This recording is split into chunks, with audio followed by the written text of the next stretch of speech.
ये एक आदमी, तुम कहोगे आदमी के पैर है कहाँ है, तो मैंने टॉप पे कैमरा लगाया, उसका सर दिख रहा है केवल, है ना। ऊपर टॉप पे कैमरा लगाया तो आदमी का केवल ये बर्फ पे खड़ा है यार, बर्फ जैसी स्मूथ सरफेस पे। एक आदमी इसको अगर 10 न्यूटन का फोर्स आगे लगाए, क्या होगा? आगे एक्सीलरेट करेगा। दूसरा 10 न्यूटन का और आगे लगा दिया तो कहां जाएगा यार? आगे एक्सीलरेट करेगा। लेकिन अगर 10 न्यूटन का फोर्स पीछे लगा दिया जाए तो वहीं खड़ा रहेगा। चलो यार आदमी नहीं यार, तुम लोग गिरा दोगे आदमी को। ये 2 किलोग्राम का ब्लॉक है, ठीक है यार, ब्लॉक है, बर्फ पे रखा है। बताइए कहां जाएगा? रेस्ट पे रहेगा। लेकिन अगर 10 न्यूटन आगे और 10 न्यूटन 90 डिग्री पे लगा दिया गया है, यानी ऐसे सोचो यार, 10 न्यूटन ऐसे, न्यूटन ऐसे, मैं टॉप पे कैमरा लगा के बात कर रहा हूं, तब ये बॉडी कहां जाएगी? हाँ, 45 डिग्री पे। ये बात हम जानते हैं कि इक्वल फोर्स है तो बीचों बीच जाना चाहिए, है ना। और ये बात हमने कंफर्म कब करी है? जब हमने वेक्टर पढ़ा है। क्या पता है वेक्टर थ्योरी में ये पढ़ा था, पहला वेक्टर दूसरा वेक्टर एक के ऊपर एक रख दो तो पहले के टेल से आखिरी के हेड को मिलाने वाला ये रिजल्टेंट होता है। मतलब इन दोनों के असर में बॉडी बीच में कहीं जाएगी और उसका ये रिप्रेजेंटेशन डायग्राम है, ये एक्शन डायग्राम है। नहीं तो बात आती है कि उसको असर कितना महसूस होगा यार। जैसे 10 और 10 अपोजिट है तो 0 महसूस होता है, 10 और 10 एक ही साइड है तो 20 महसूस होता है। लेकिन 10 और 10 90 डिग्री पे तो कितना महसूस होगा, ये बात हम महसूस नहीं कर सकते। इसके लिए हमारे पास पक्की मैथमेटिक्स है। नहीं यार कि 10 और 10 एक के ऊपर बना दो तो जितनी लंबाई इसकी नजर आती है, अगर मैंने 10 लंबाई यहां ड्रॉ करी, 10 लंबाई यहां ड्रॉ करी, तो ये कितना आएगा? 10√2, है ना। तो बेसिकली इस बॉडी को 10√2 महसूस होता है। कितना महसूस होता है? यानी यार चाहे तो 10-10 के 2 फोर्स लगा दो, चाहे उस बॉडी पे 10√2 का एक फोर्स लगा दो, एक ही बात है। नहीं यार ये 2 kg की बॉडी चाहे 2 फोर्स लगा दो चाहे एक फोर्स लगा दो, एक ही बात है। ऐसा एक्सपेरिमेंटली कंफर्म किया जाता है कि इस बॉडी के अंदर एक्सेलेरेशन 5√2 होगा। अरे 2 किलोग्राम की बॉडी में अगर 5√2 का एक्सेलेरेशन है, नहीं 2 किलोग्राम की बॉडी 5√2 का एक्सेलेरेशन, तो मतलब फोर्स कितना है? तो ऐसा एक्सपेरिमेंटली देखा गया कि ये बात जस्टिफाइड है। बात समझ रहा है? तो इसीलिए वेक्टर थ्योरी अडॉप्ट करी गई कि ऐसा प्रैक्टिकली देखा जाता है। अरे कोई थ्योरी पहले थोड़ी बनाई गई यार, पहले तो ऑब्जर्वेशन किए गए ना यार। अगर मान लिया ये रूल दुनिया में ना फॉलो होता तो आज तुम वेक्टर की थ्योरी ना पढ़ रहे होते। तो पहला सच मैथमेटिक्स है या पहला सच ऑब्जर्वेशन है? ऑब्जर्वेशन पहला सच है यार, उसके आधार पे हमने मैथ्स बनाई है। बात समझ रहे हैं? वेक्टर सच नहीं है यार, ऑब्जर्वेशन सच है जिसके आधार पे हम वेक्टर एक्सप्लेन करते हैं, क्योंकि देखा जाता है ऐसा। इसीलिए हमने फोर्स को एक वेक्टर कैटेगरी में रखा है। बता यार एक बॉडी पे 8 न्यूटन आगे, 6 न्यूटन 90 डिग्री पे कितना फोर्स महसूस होगा? तो ये बात तुम महसूस कर रहे हो क्या यार? अरे भैया एक तरफ होता तो 8 और 6 14, ये तुम कह सकते थे यार। तुम्हें आमने सामने की लड़ाई डिस्कस करना आती है, एक तरफ की आमने सामने की, क्या 90 डिग्री पे क्या असर होगा ये तुम महसूस कर लेते हो यार। अभी अपना दिमाग इतना इस लायक नहीं है, तो ये चीज हम महसूस नहीं कर सकते। उसके स्टेप्स हैं हमारे पास कि 8 से 90 डिग्री पे 6 बना दो तो ये लेंथ कितनी आती है? ये लेंथ 10 आती है। यानी इस 2 किलोग्राम की बॉडी को ऐसा लगेगा जैसे 2 फोर्स ना लग के एक फोर्स लगा है। कितना? हाँ, इसको ऐसा लगेगा जैसे 10 न्यूटन का फोर्स लगा है। और किस दिशा में लगा है? तो ये वेक्टर की थ्योरी ये भी बताती है कि किस दिशा में नेट असर महसूस होगा। वो एंगल कितना है यार?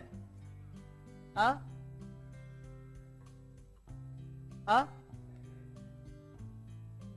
3/4, तो 10 अल्फा 3/4 तो अबाउट 37 डिग्री आता है। यानी 37 डिग्री पे ये बॉडी चलेगी, ऐसा एक्सपेरिमेंटली देखा जाता है।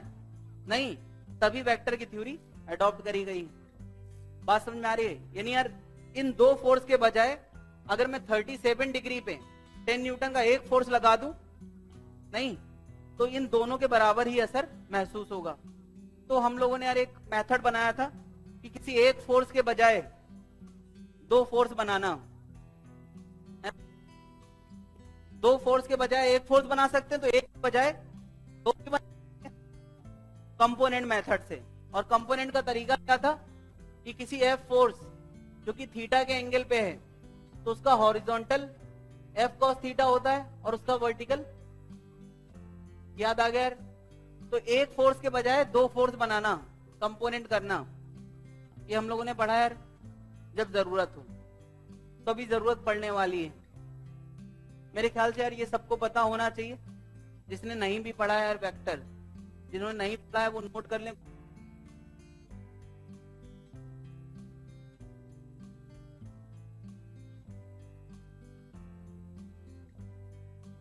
बताओ ये बॉडी के साथ, ये यार अब साइड में रखी है, एक टेबल है, बर्फ की टेबल, उसमें एक ब्लॉक रखा है और ब्लॉक में 200 न्यूटन का force 30 degree with the horizontal रखा है। बता यार ये ब्लॉक कैसे चलेगा? यार ये ब्लॉक कैसे चलेगा यार? ये इसका मैं टॉप व्यू नहीं साइड व्यू बना रहा हूं, ध्यान रखना यार। जैसे ये टेबल है, इस टेबल मैंने एक ब्लॉक रख दिया है और उसको साइड से फोर्स लगा रहा है, दिख रहा है यार? तो बताओ ये ब्लॉक कैसे चलेगा? हॉरिजॉन्टल आगे या हवा में उड़ता हुआ तिरछा? क्या लगता है यार? तो ज्यादा महसूस ना करो यार, दिमाग पे जोर पड़ेगा, ब्रेकडाउन हो सकता है। इसको तुम फ्री बॉडी डायग्राम में दिखाने की कोशिश करो और आगे पीछे की लड़ाई, ऊपर नीचे की लड़ाई महसूस करो। और जब ये हो जाए तो फिर एक और एग्जाम्पल,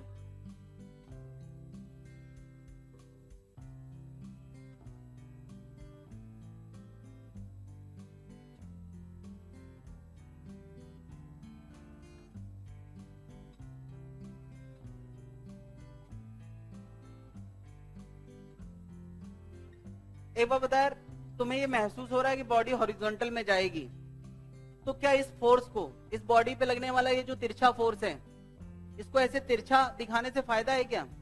हम तो यार हमेशा आगे पीछे ऊपर नीचे की लड़ाई जानते हैं और ऐसा ऑब्जर्वेशन में देखा भी जाता है कि बॉडी जनरली हॉरिजॉन्टल चलती है। तो फिर यार इस 200 को ऐसे तिरछा ना दिखा के उसके दो कंपोनेंट कर लेते हैं, यानी एक के बजाय दो फोर्स दिखा देते हैं। हॉरिजॉन्टल कितना 200 cos 30 और वर्टिकल कितना 200 sin 30। ये हटा दो यार, एक की जगह दो लगा दिए मैंने। ये आ गया 100√3 और ये आ गया 100। कोई दिक्कत है? क्लियर है? इसके अलावा कौन सा फोर्स है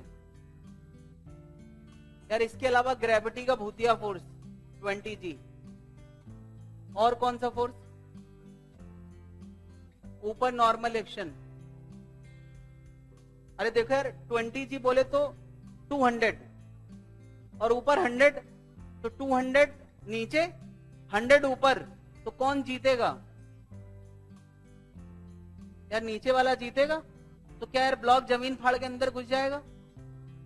अरे काहे घुस जाएगा यार? वो कोशिश करेगा जमीन में घुसने की और उसी कोशिश की वजह से, यानी वो कांटेक्ट बनाने की कोशिश करेगा तो जमीन से एक नॉर्मल एक्शन ऊपर मिलेगा।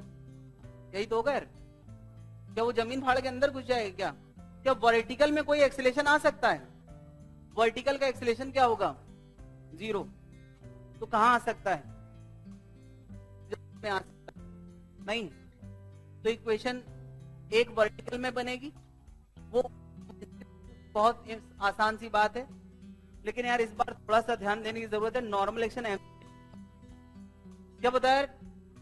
वर्टिकल में 100 ऊपर है, नॉर्मल एक्शन ऊपर है और नीचे 200 नीचे है। तो इस बार नॉर्मल एक्शन और 100 मिलके इसको संभाल रहे होंगे। 100 और नॉर्मल एक्शन मिलके इसको संभाल रहे होंगे। यानी क्या बता रहे? 100 और नॉर्मल एक्शन मिलके अगर 200 के बराबर है तो नॉर्मल एक्शन कितना होगा? 100 न्यूटन। मतलब यार अब जमीन और ब्लॉक के बीच की पकड़ थोड़ा सी ढीली पड़ जाएगी। ये कुछ ऐसी बात है यार कि मान लिया तुम 60 किलोग्राम के हो, तुम नहीं, ऐसी बात है यार कि ना हाथ 100 किलोग्राम के ब्लॉक नीचे दब गया है। एक आदमी आया, उसने उठाने की पूरी कोशिश करी, लेकिन वो 50 किलोग्राम से ज्यादा नहीं उठा पाता। तो उसने पूरी कोशिश करी, तो तुम्हारी हाथ में थोड़ी बहुत यार हाथ दबा रहेगा, बट तुम्हारे हाथ में थोड़ी बहुत राहत मिलेगी, मतलब उसका ढीला पड़ेगा। तो कुछ ऐसी बात है यार, इस ब्लॉक पे 200 नीचे लग रहा था और 100 ऊपर लग रहा है तो नॉर्मल एक्शन थोड़ा सा कम हो जाएगा। तो पता है नॉर्मल एक्शन इस बार कम आएगा, मतलब जमीन और ब्लॉक के बीच की पकड़ थोड़ा सी ढीली होगी। ये तो हो गया वर्टिकल डिस्कशन। हॉरिजॉन्टल डिस्कशन क्या होगा? Along the surface. हाँ अरे यार अलोंग द सरफेस ये आगे है और पीछे कुछ नहीं, तो इक्वेशन बनेगी 100√3 - 0 इक्वल टू क्या एम ए, तो ए इक्वल टू कितना आ जाए? कोई दिक्कत है? अगर ये हो गया है तो अगला वाला काम तुम्हें खुद करना है। पहले ये नोट करो, आराम से समझ लो पूरा डिटेल से, और अपने दिमाग को रिलैक्स करके समझ लो, क्योंकि जो बात रिलैक्स मोड में हम लोग समझ जाते हैं वो परमानेंट हो जाती है। 600 न्यूटन का फोर्स है, ये रही बॉडी। तो पहले तो यार 600 के एक फोर्स के बजाय दो फोर्स दिखा दें। कितना यार? 600 cos 30 वो आएगा 200√3, और एक आएगा 600 sin 30। sin 30 हाफ होता है, मतलब 300।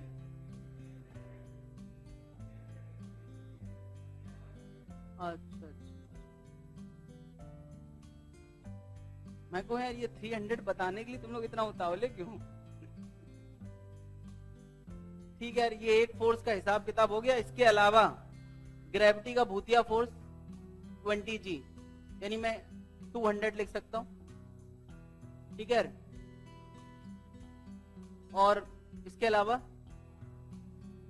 हाँ नॉर्मल एक्शन। ये नॉर्मल एक्शन लगता क्यों है? नॉर्मल एक्शन इसलिए लगता कि कोई कांटेक्ट बनाना चाहता है। अच्छा ये बता यार, इस ब्लॉक पे 200 न्यूटन नीचे लग रहा है, 300 न्यूटन ऊपर लग रहा है। ये बता यार, ये ब्लॉक जमीन के साथ कांटेक्ट बनाना भी चाहता है? तो यार 300 ऊपर 200 नीचे, तो ये तो उठना चाहता है, और जब ऊपर उठना चाहेगा तो क्या बता यार, उठने में कोई रोकेगा इसको? यार नीचे घुसना चाहता है तो भैया ठीक है, जमीन ने नॉर्मल एक्शन देके उसको रोक दिया। अब कोई चीज उठना चाहती तो कौन रोकेगा? कोई नहीं रोकेगा ना यार। और जब नहीं रोकेगा तो इस बॉडी के अंदर हॉरिजॉन्टल में एक्सीलरेशन तो आएगा ही, वर्टिकल में भी एक्सीलरेशन आएगा। यानी ये बॉडी ना केवल हॉरिजॉन्टल में बल्कि वर्टिकल में उठेगी। अब यार दो जगह एक साथ उठेगी, मतलब क्या है? इसका मतलब ये AX और AY ये थ्योरेटिकल बातें हो गई। अब इनका एक्चुअल में कोई मतलब, एक्चुअली में बॉडी कुछ तिरछा उठेगी ऐसे। बात समझ रहे? वो हॉरिजॉन्टल में भी असर होगा और वर्टिकल में असर होगा, तो फिर ये बातें थ्योरेटिकल हो गई, क्योंकि AX भी है उसके अंदर, AY भी है। तो दोनों के नेट इफेक्ट में उसको कैसे चलना चाहिए वैसे ये बॉडी चलेगी। अगर मैं ऐसे पकड़ के बहुत ज्यादा ताकत लगाऊंगा ना, तो एक्सीलरेशन हॉरिजॉन्टल में भी होगा, वर्टिकल में भी होगा। और ये केवल थ्योरेटिकल बातें। अगर कोई पूछे नेट कितना होगा, तो मैं कहूंगा नेट होगा √AX² प्लस ये उसका अलोंग द पाथ एक्सेलेरेशन है। बात समझ में आ रही है? तो इस बार न्यूटन का सेकंड लॉ हॉरिजॉन्टल में, वर्टिकल में भी सेकंड लॉ लगेगा। बॉडी रुकेगी नहीं यार वर्टिकल में। फिर एक हॉरिजॉन्टल इक्वेशन सेकंड लॉ से और एक वर्टिकल, दो इक्वेशन बनाना है, और इस बार AX और AY दो निकालना है, और इस बार दोनों आएंगे यार। नॉर्मल एक्शन निगेटिव का क्या मतलब है? जमीन पकड़ खींचेगी ब्लॉक, ना जाओ भैया। अरे यार नॉर्मल एक्शन निगेटिव का क्या मतलब? मैंने फेविकोल का मजबूत जोड़ लगा रखा है क्या यार, कि ऊपर जाएगा तो फेविकोल का जोड़ उसको नीचे खींचेगा। अच्छा हाँ ये हो सकता है, अगर फेविकोल का मजबूत जोड़ लगा हो तो कोई पूछे फेविकोल का मजबूत जोड़ कितना फोर्स नीचे लगाएगा, तो मैं कहूंगा 100 न्यूटन लगाएगा नीचे। वो लगा सकता है, बट यहाँ क्या ब्लॉक फ्री है चलने के लिए। मैंने कहा यार कि यहाँ पे फेविकोल लगाएं, तो ये ब्लॉक पर एक्सीलरेट करेगा, हॉरिजॉन्टल में भी एक्सीलरेट करेगा। यानी यार हॉरिजॉन्टल में इक्वेशन बनेगी,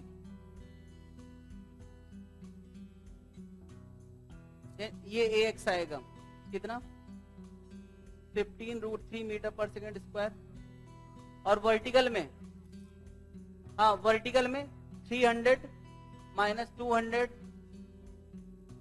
यानी AY कितना आएगा 5 मीटर पर सेकेंड। दोनों एक्सेलेरेशन आएंगे यार, हॉरिजॉन्टल भी और वर्टिकल भी।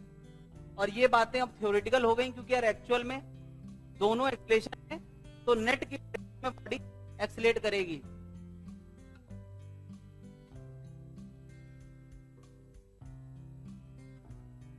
7 मीटर पर सेकंड स्क्वायर। तो अब मेरे ख्याल से तुम यार वेक्टर डिस्कशन समझ पा रहे हो, है ना? एट अ टाइम एक लाइन नहीं, एट अ टाइम 2 लाइन का डिस्कशन नहीं यार, दोनों कंपोनेंट एक्सेलरेटेड मोशन कर रहे हैं। और ये बात हम लोग रियलाइज कर चुके हैं कब?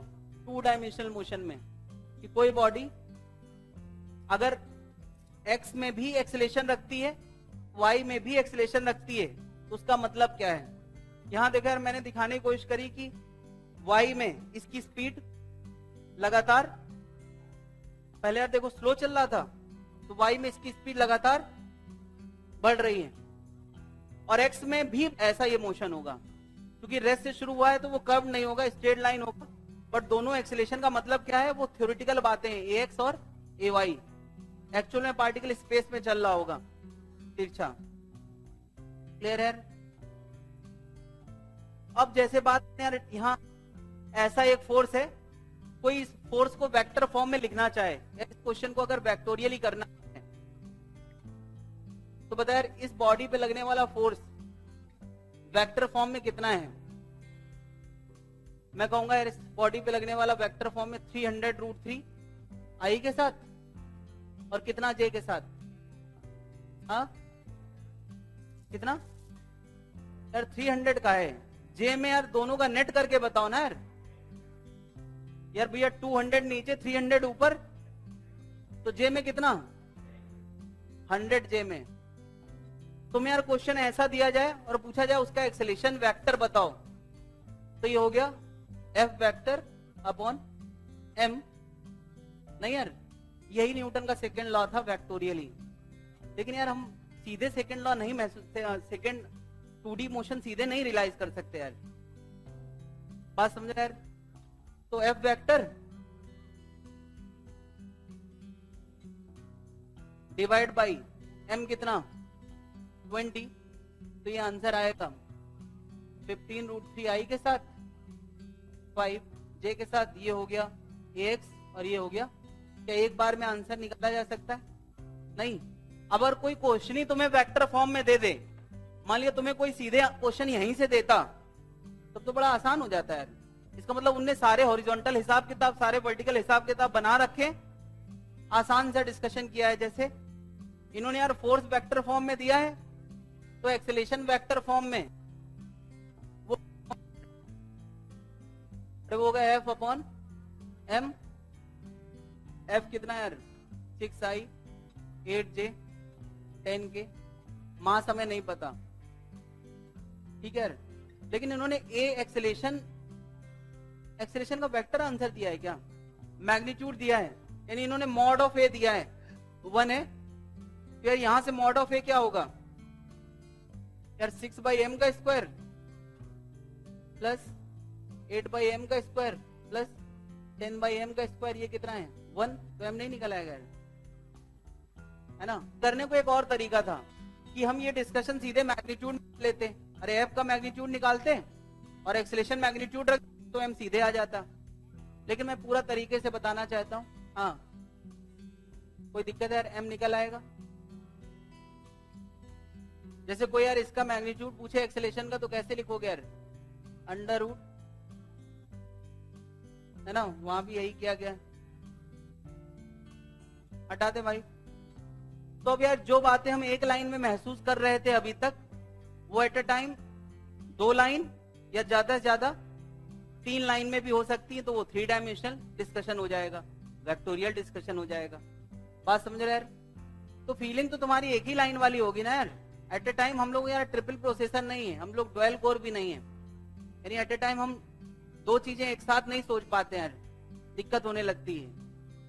2 सोच भी ले गए तो 3 चीजों में तो यार फैल जाता है मामला। तो इसलिए मैंने यार एक एक करके शुरुआत करी। हटा दे भाई।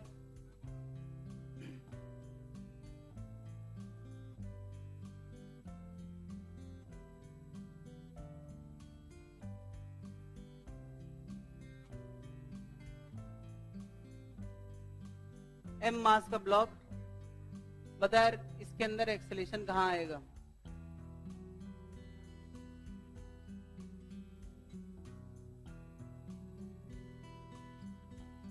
क्या यार, इसको भी मुझे महसूस कराना पड़ेगा क्या यार? बचपन में याद करो यार, तुम्हें ऐसे खिसकने वाले उसमें बिठा दिया जाता था स्मूथ सरफेस पे, और फिर तुम्हारे मामा जी तुम्हें पकड़ने के लिए नीचे खड़े हो जाते थे यहाँ ऐसे। याद आया यार? तो तुम ऊपर से नीचे खिसकते हुए आते थे करते हुए।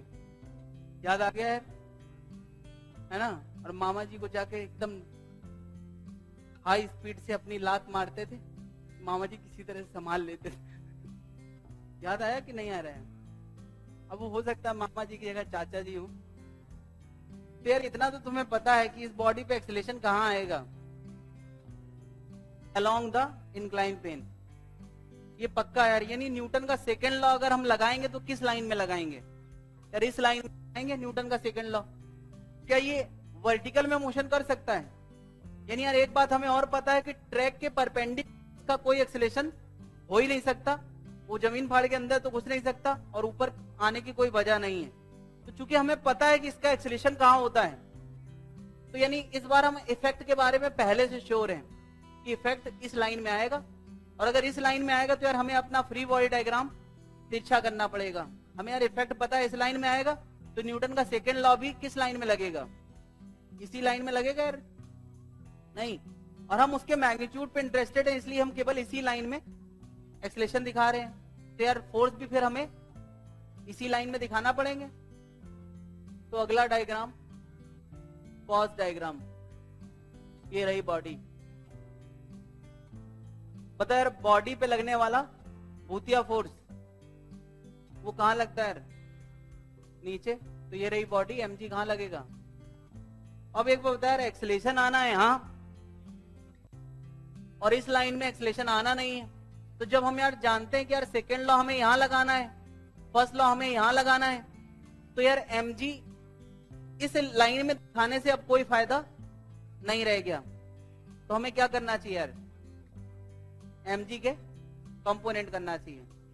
अच्छा यार, इसमें मोशन की वजह कहीं ना कहीं कंपोनेंट है। तुम ऐसे समझ सकते हो, जब तक हम जमीन पे हॉरिजॉन्टली ब्लॉक रखते थे तो mg यहां लगता था और नॉर्मल एक्शन सरफेस के परपेंडिकुलर वो पूरा संभाल लेता था।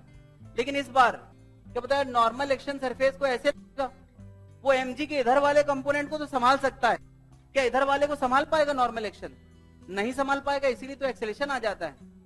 बात समझ में आ रही है? तो चूंकि यार हमें पता है कि इस लाइन में एक्सेलेरेशन 0 है और इस लाइन में एक्सेलेरेशन आना है, तो mg का कंपोनेंट उन्हीं लाइन के अलोंग दिखाएंगे। पता है mg का एक कंपोनेंट यहाँ और एक यहाँ दिखाना है। तो पहले एंगल तय करो यार, बताओ ये थीटा है, ये 90 है, तो ये कितना होगा? 90 माइनस थीटा। नहीं, और इस लाइन के मैंने ये परपेंडिकुलर बनाया है, यानी ये पूरा कितना है यार? ये पूरा 90 है, तो ये बचा हुआ कितना होगा? देख सकते हो 90 माइनस थीटा, तो बचेगा कितना? थीटा। यानी यार हमने तय कर लिया कि इस लाइन के साथ mg के बीच में एंगल कितना होगा? मेरे ख्याल से अब तुम जानते हो एंगल से लगा हुआ कंपोनेंट कॉस में और एंगल से दूर वाला साइन में, ऐसे दिखाते हैं यार। मैंने एक फोर्स के दो फोर्स बना दिए, है ना? नॉर्मल एक्शन यहां लगेगा, तो क्या इस लाइन में कोई एक्सेलेरेशन होता है क्या? और इस लाइन में इसके अलावा कोई फोर्स है यार? नहीं है। तो यार दोनों लाइन में, एक इस लाइन में और एक इस लाइन में, न्यूटन का सेकेंड लॉ और फर्स्ट लॉ की इक्वेशन लिखो यार। एक along the plane incline plane, second law लगेगा फर्स्ट लॉ, और परपेंडिकुलर टू द प्लेन कौन सा लॉ लगेगा? अरे यार प्लेन के परपेंडिकुलर कोई एक्सेलेरेशन नहीं है, मतलब फर्स्ट लॉ लगेगा, n इसके बराबर होगा कितना? mg cos theta. और प्लेन के अलोंग नेट फोर्स एक्सेलेरेशन है, तो यहां सेकेंड लॉ लगेगा।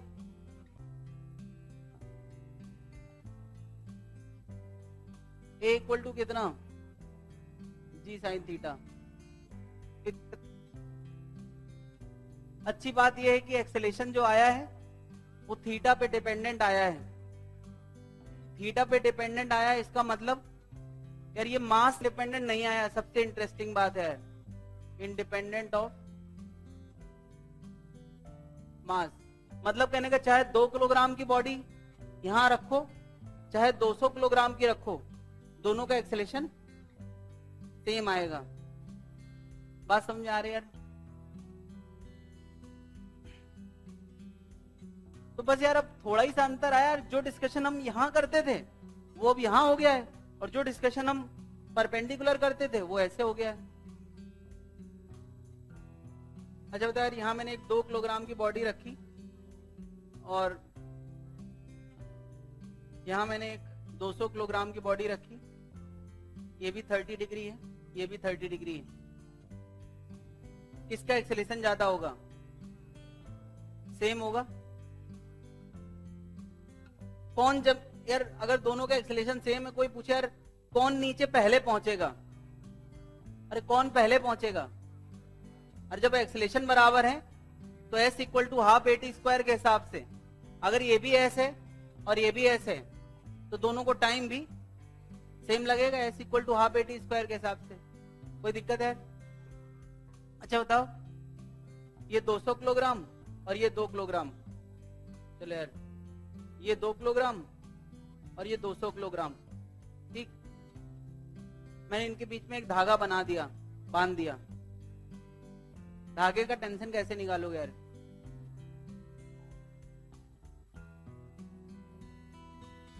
अरे 2 FBD, 2 इक्वेशन बना के नहीं बना लोगे यार? अरे काहे बनाओगे यार? ये बताओ, जब तुम कह रहे हो यार ये भी एक एक्सेलेरेशन से चलना चाहता है और ये भी एक एक्सेलेरेशन से चलना चाहता है, तो जब किसी को जल्दी नहीं है, दोनों बराबर एक्सेलेरेशन से चलना चाहते हैं, तो क्या ये धागा टेंशन लेगा? यार याद करो, पहली बार जब मैंने धागे में टेंशन लाया था तो सिचुएशन क्या थी यार?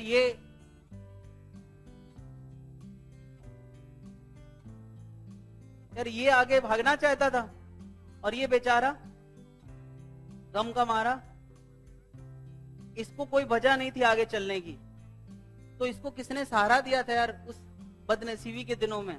हाँ, इस धागे ने सहारा दिया था। यही तो हुआ था यार।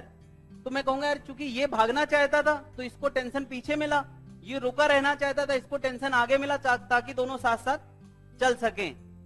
यही तो वजह थी यार। लेकिन अब बदनसीबी का दौर खत्म हो गया यार, ये भी एक एक्सेलेरेशन से चलना चाहता है, ये भी उसी एक्सेलेरेशन से चल पा रहा है। तो जब ना ये जल्दी जाना चाहता है ना ये जल्दी, तो ये धागे में टेंशन क्रिएट होगा क्या? अरे वो धागा जैसे तुमने रखा है बस वैसे ही ढीला ढाला रखा होगा, ढीला ढाला बना रहेगा हमेशा। नहीं यार, इसका टेंशन क्या होगा? 0 होगा। अरे टेंशन क्रिएट क्यों होता है यार? वो वजह भूल जाओगे क्या? बात समझ में आ रही है? तुम लोग हर जगह मैथ्स लगाने लगते हो, मैं फिजिक्स पढ़ाने की कोशिश करता हूँ, तुम लोग हर जगह मैथ्स लगाने लगते हैं। जब इसका एक्सेलेरेशन नेचुरली उतना ही होना चाहता है, तो धागे में टेंशन कब आता है? जब एक जल्दी जाना चाहे और एक धीमे जाना चाहे। बात समझ में आ रही है यार? अब यार इस ब्लॉक में केवल एक अकेला फोर्स था m sin थीटा चलाने के लिए। अभी इस क्वेश्चन में रिकॉर्ड किया जाएगा, तो ये एक ब्लॉक के बगल में एक और ब्लॉक, इसके यहाँ पुली, यहाँ स्मॉल m मास का ब्लॉक, 2 ब्लॉक हो गए।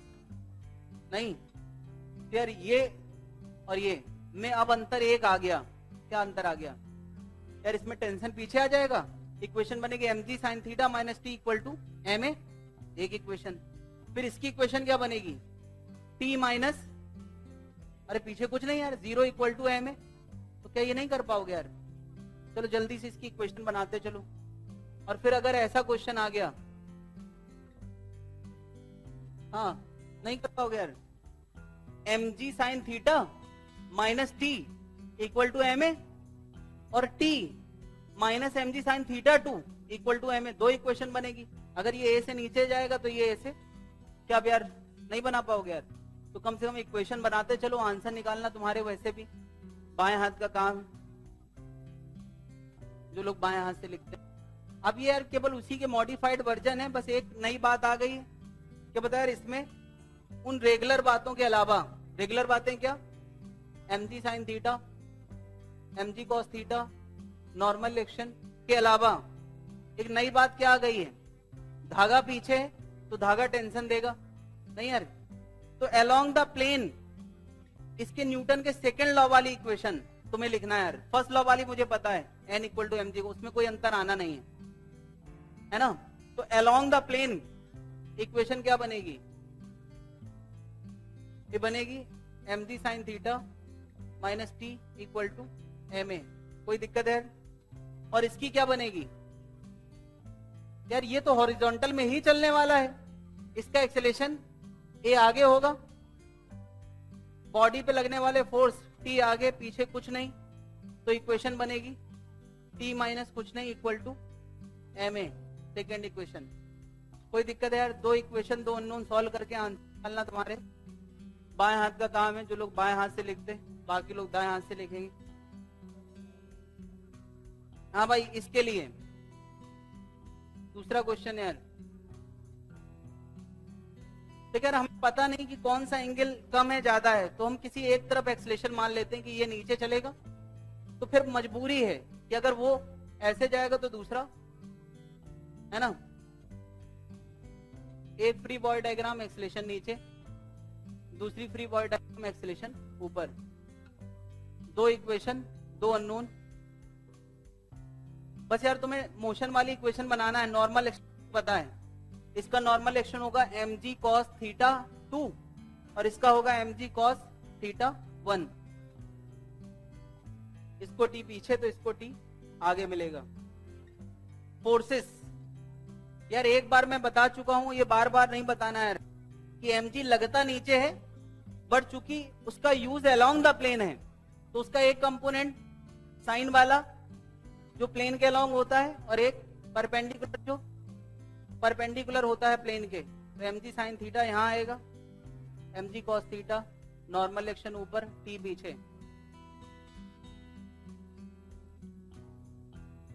यार इसमें mg लगेगा तो थीटा 1 ये होगा, तुम ये शो कर सकते हो कि ये थीटा 1 तो ये 90 माइनस थीटा 1, तो ये कितना होगा थीटा 1। कॉस वाला कंपोनेंट यहां आएगा mg cos थीटा 1 और यहाँ क्या आएगा mg sin थीटा 1। तो बताया यहाँ अलोंग द प्लेन में a नीचे है तो ज्यादा कौन होगा, sin theta 2 minus T equal to ma, first equation. फिर बता जरा, t इस बॉडी पे t ऊपर, mg sin थीटा 1 नीचे, एक्सीलरेशन आगे। यार ये एक्सीलरेशन नीचे रखेगा तो इसको ऊपर आना पड़ेगा ना, धागा तो घट बढ़ सकता नहीं।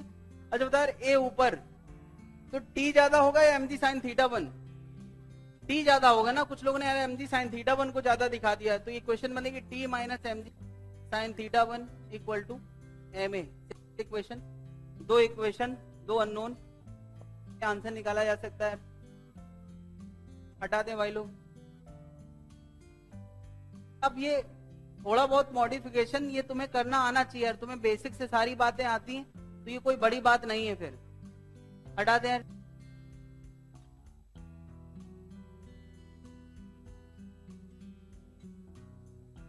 कोई ऑब्जेक्ट इक्विलिब्रियम में है, उसका मतलब क्या है, उसका मतलब है उस पे नेट फोर्स जीरो है, हॉरिजॉन्टल वाला आपस में कैंसिल हो रहा है, वर्टिकल वाला आपस में कैंसिल हो रहा है, बस इतनी सी बात।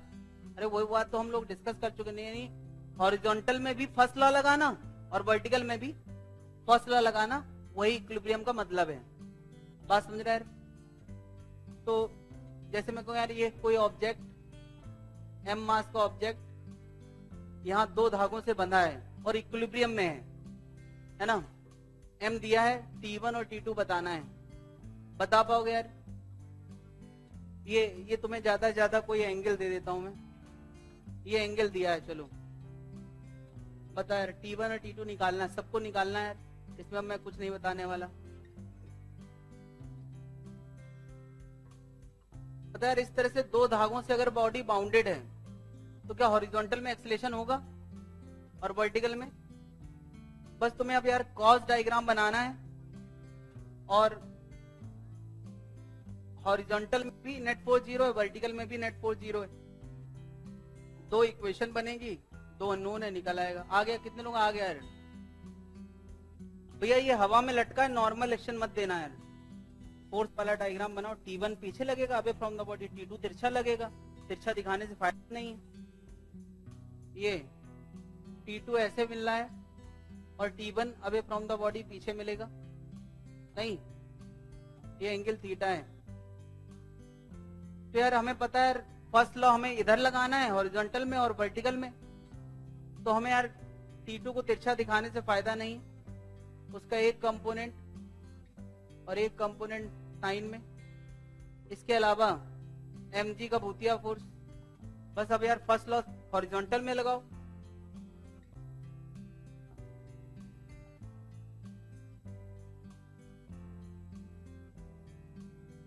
और वर्टिकल में हाँ भाई T2 sine theta equal to mg। तो T2 इक्वल टू कितना आ गया? कोई दिक्कत है यार? mg गिवन था, थीटा गिवन था, mg और थीटा गिवन था, T2 आ गया और T2 उठा के यहां रख दो तो T1 आ जाएगा। ये T1। कितने लोगों ने सही किया यार? अच्छा, तीन फोर्स लगे हो किसी बॉडी पे और वो रेस्ट पे हो, एक फोर्स, दूसरा फोर्स, तीसरा फोर्स, और बॉडी रेस्ट पे हो, तो इसके लिए हमारे पास एक और मेथड है। मैं सीधे बता रहा हूं यार, वो मेथड आता कैसे है उस पे हमें ज्यादा नहीं है। F1, F2 और F3। F1 के सामने वाला एंगल अगर अल्फा है, F2 के सामने वाला बीटा और F3 के सामने वाला गामा है, तो F1 upon sine alpha, F2 upon sine beta. इसको हम क्या बोलते हैं? Lami's theorem. तो लामीज थ्योरम से भी हम लोग आंसर निकाल सकते हैं।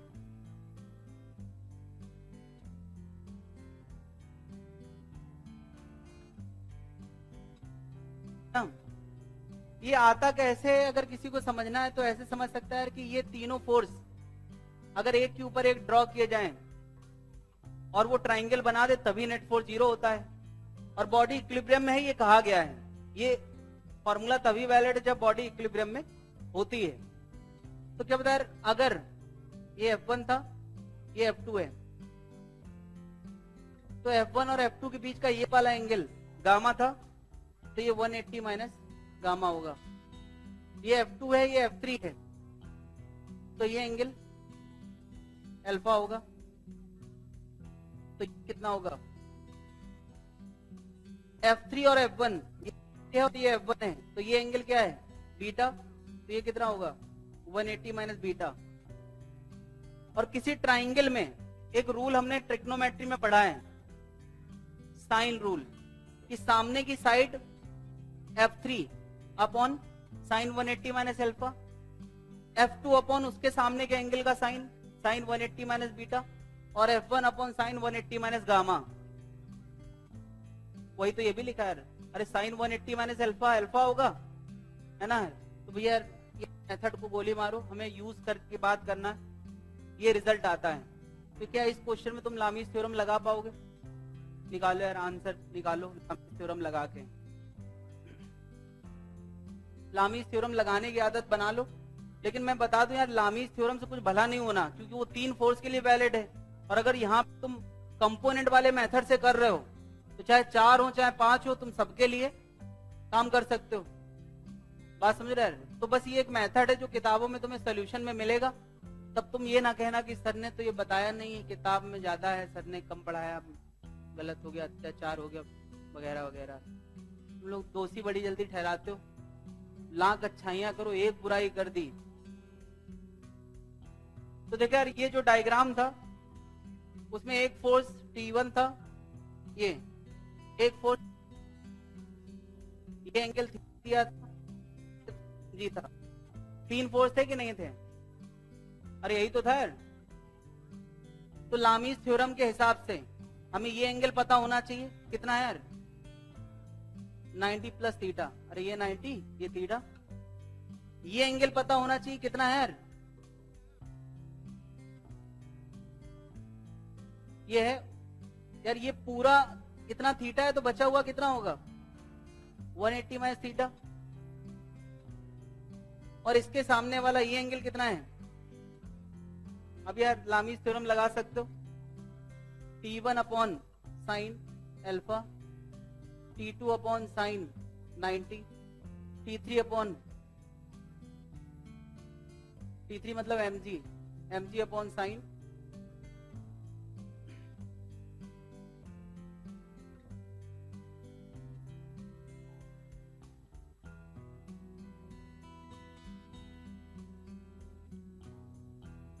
हाँ भाई, T1 के सामने वाला एंगल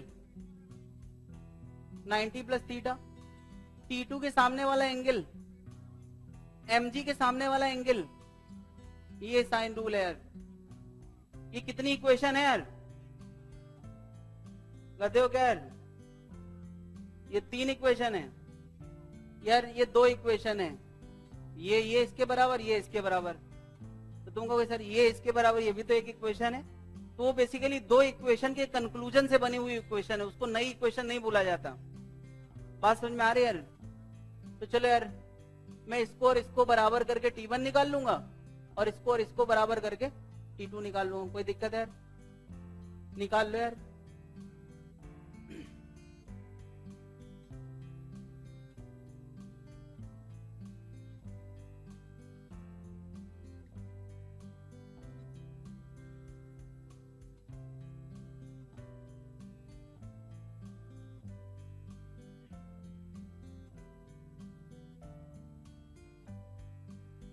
ठीक है,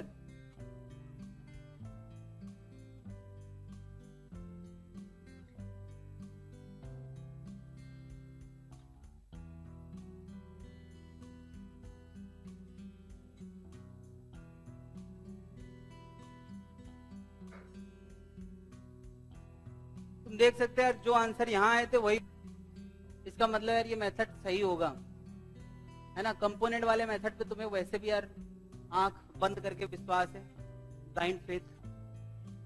मेथड पे भी विश्वास कर सकते हैं, बट ये लगाना नहीं है यार, ये केवल इसलिए है कि तुम्हें पता है। हटा दे यार। तो आज के बाद यार ये मेथड हम लोग कभी नहीं लगाएंगे, इसको अलविदा कहते हैं। ये मेथड संन्यास ले रहे हैं। एक सिलेंडर जिसका मास m है, उसको सपोर्ट मिला है यार 2 इंक्लाइन प्लेन से, यहां से और यहां से। सपोर्ट कैसे मिलेगा ये बात मैं बता चुका हूं, पता है। अगर ये सर्कुलर ऑब्जेक्ट है तो यहां से एक नॉर्मल एक्शन मिलेगा और यहां से एक नॉर्मल एक्शन परपेंडिकुलरली मिलेगा। अच्छा, थोड़ी देर के लिए मैं ये थीटा एंगल बता रहा हूं, ये दोनों तरफ का सेम है। मेरा क्वेश्चन है ये नॉर्मल एक्शन बताना है, इसका मास mg है, मास m है, नॉर्मल एक्शन कितना होगा ये बताना है। फ्री बॉडी डायग्राम बना के, कोई जल्दबाजी नहीं है, फ्री बॉडी डायग्राम बना के नॉर्मल एक्शन बताना है। अच्छा यार, ये एकदम सिमेट्रिक वी ग्रूव है, वी टाइप का बना है, तो नॉर्मल एक्शन दोनों जगहों से अलग अलग नहीं मिल सकते क्योंकि डायग्राम एकदम सिमेट्रिक है। फ्री बॉडी डायग्राम बना पाओगे, बस यही सबसे बड़ी बात है। इतनी बड़ी बॉडी दिखाने से फायदा नहीं, उसका जूस निकाल के जरा सा दिखाओ। ये रही बॉडी, बॉडी पे लगने वाला फोर्स मैं एक दिखा देता हूँ यार, एज ऑलवेज मदद करने में माहिर हूँ। mg दिखा दिया है, बस अब यार नॉर्मल एक्शन कितना लगेगा, किस एंगल पे लगेगा, ये तुम्हें तय करना है। और बॉडी का एक्सेलेरेशन ना वर्टिकल में है ना हॉरिजॉन्टल में है, ये तुम्हें दिख रहा है यार, फंसी हुई है बॉडी। तो बस यार ये फोर्स बराबर करोगे, नॉर्मल एक्शन निकल आएगा। ये किसने कहा पैरेलल लाइन से? भैया ये कौन से नियम से पैरेलल लाइन से? ये पैरेलल लाइन है क्या? चलो अब ठीक है।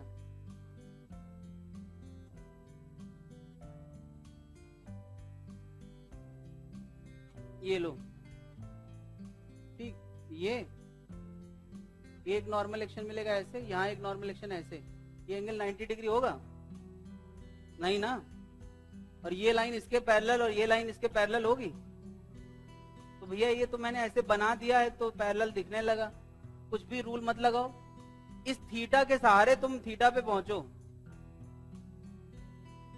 यहां यार एक मैं लाइन बना रहा हूं हॉरिजॉन्टल, क्योंकि यार ये भी हॉरिजॉन्टल लाइन है यार। नॉर्मल एक्शन ये वाला यहां दिखाया है, ये वाला यहां दिखाया है।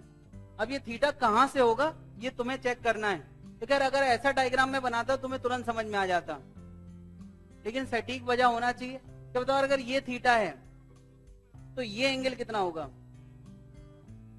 नहीं, अरे यार ये पैरेलल लाइंस हैं तो ये एंगल थीटा होगा, एक तिरछी लाइन कट करेगी, तो फिर ये एंगल कितना होगा? यानी यार इस नॉर्मल एक्शन का हॉरिजॉन्टल के साथ ये एंगल कितना है? कंफर्म हो गया यार। और जो एक की कहानी वही दूसरे की नहीं। अगर ये 90 माइनस थीटा तो ये कितना होगा? ये यार ये एंगल ढूंढना था। क्या ये असंभव बात है यार? यार बस इतनी सी बात, ये थीटा तो ये कितना होगा? 90 माइनस थीटा। यानी यार इस नॉर्मल का हॉरिजॉन्टल के साथ ये एंगल कितना है? 90 माइनस थीटा। तो बचा हुआ कितना होगा? थीटा। तो ये भी क्या होगा? थीटा। तो अब तुम समझ गए यार, n का ऊपर वाला कंपोनेंट और इस n का ऊपर वाला component 2n cos theta equal to mg होगा। तो n का आंसर कितना होगा? कोई दिक्कत है? कितने लोगों ने कर लिया था यार? एक क्वेश्चन रह गया है तो मुझे पूछना था यार, मैं कल से सोच रहा था पूछूंगा। एक तुमने ये क्वेश्चन किया था यार, ये है ना, इसका टेंशन T1 इसका T2, वो एक बार फिर से करो, उससे याद आ जाएगा तुम्हें। और उसके बाद ये धागा मैंने कट कर दिया, कट करने के बाद ये ब्लॉक झूलते झूलते यहां गया यार, झूलते झूलते किसी थीटा में उस तरफ पहुंचा, और जब वो यहां पहुंचा उस वक्त इस धागे में टेंशन कितना है? ये मेन मुद्दा है, ये मेन मुद्दा है। मेरे ख्याल से वो रहने दो, वो हो चुका है। जब ये ब्लॉक झूलते झूलते यहां जाएगा तब इसमें टेंशन। चलो यार पहला क्वेश्चन तो ये है, पता है इस ब्लॉक का एक्सेलेरेशन 0 होगा या नॉन 0 होगा? क्या एक्सेलेरेशन 0 होगा? क्या ये यहाँ ऐसे रुकी रह सकती है? तो रुकी नहीं रहेगी, मतलब इसमें स्पीड बढ़ाने या घटाने का कोई ना कोई सेंस होगा, तो एक्सेलेरेशन होगा। यहां होगा, यहां होगा, बी ऑप्शन। यहां होगा, यहां होगा। 4 ऑप्शन है यार तुम्हारे पास।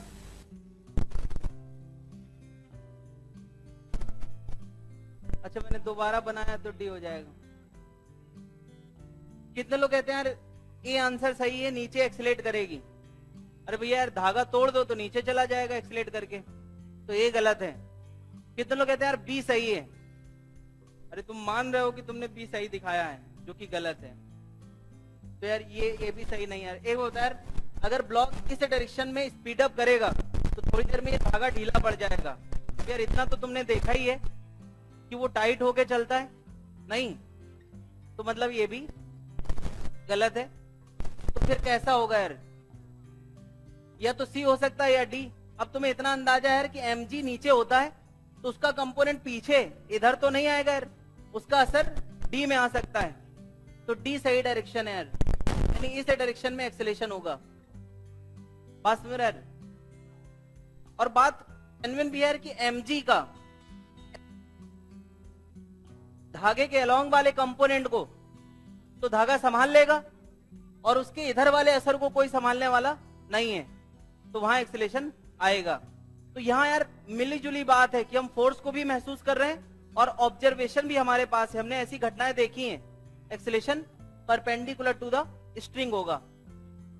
फिर अगर एक्सेलेरेशन यहां होगा इस डायरेक्शन में, तो बता यार क्या हम इसकी फ्री बॉडी डायग्राम ऐसे यार? याद करो इंक्लाइन प्लेन में भी हमने तिरछी एफबीडी बनाने का फैसला तभी लिया था जब सेकेंड लॉ हमें किसी दूसरी लाइन में लगाना था। तो यहाँ पे सेकेंड लॉ हमें किस लाइन में लगाना है? क्या बता ये वो लाइन है जहां एक्सेलेरेशन है, तो न्यूटन का सेकेंड लॉ भी लाइन में लगाना है।